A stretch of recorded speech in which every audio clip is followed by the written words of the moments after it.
یاد رکھیں کہ جو دین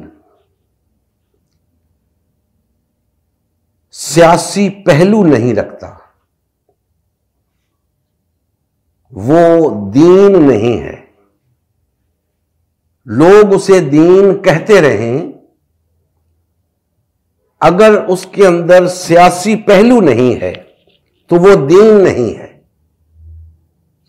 سوال پیدا ہوتا ہے کہ پھر وہ کیا ہے؟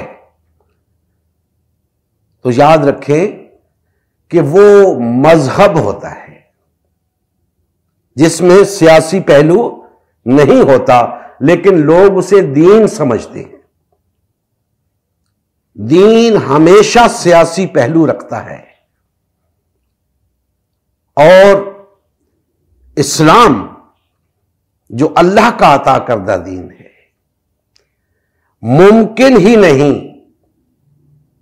کہ وہ سیاسی پہلو نہ رکھتا ہو. ہم اس پہ چل کے آگے بات کریں گے انشاءاللہ. نبی کریم صلی اللہ علیہ وآلہ وسلم کی زندگی کا مقصد غلبہ دین اسلام تھا. اس مقصد کے حصول کے لیے امت مسلمہ کی تشکیل ہوئی. امت مسلمہ نے نبی کریم صلی اللہ علیہ وآلہ وسلم کی سیادت و قیادت میں اسلام کو غالب و نافذ کیا. جب تک امت مسلمہ میں وحدت رہی، اسلام کا غلبہ برقرار رہا. جیسے ہی امت مسلمہ میں تفرقہ رونما ہونا شروع ہوا، یعنی پارٹی بازی شروع ہوئی، اسلام کا غلبہ جاتا رہا. آج غلبہ دین اسلام کی بحالی کی واحد صورت امت مسلمہ کی تشکیل نو ہے. الحمدللہ ہم نے غلبہ دین اسلام کی بحالی کے لیے اللہ کے رسول کی جماعت امت مسلمہ کو بحال و فعال کرنے کا بیڑا اٹھایا ہے. یہ ہمارا ہی نہیں، ہر کلمہ گو کا اولین فریضہ ہے کہ ہر قسم کے باطل اور طاغوتی نظام کے خلاف اٹھ کھڑا ہو اور غلبہ دین اسلام کی بحالی کے لیے فرقہ واریت اور پارٹی بازی سے کنارہ کش ہو کر صرف اور صرف امت مسلمہ کو بحال و فعال کرنے میں اپنا تن من دھن لگائے. اس مشن کا حصہ بن کر اپنا فرض منصبی ادا کیجیے، حق مسلمانی ادا کیجیے.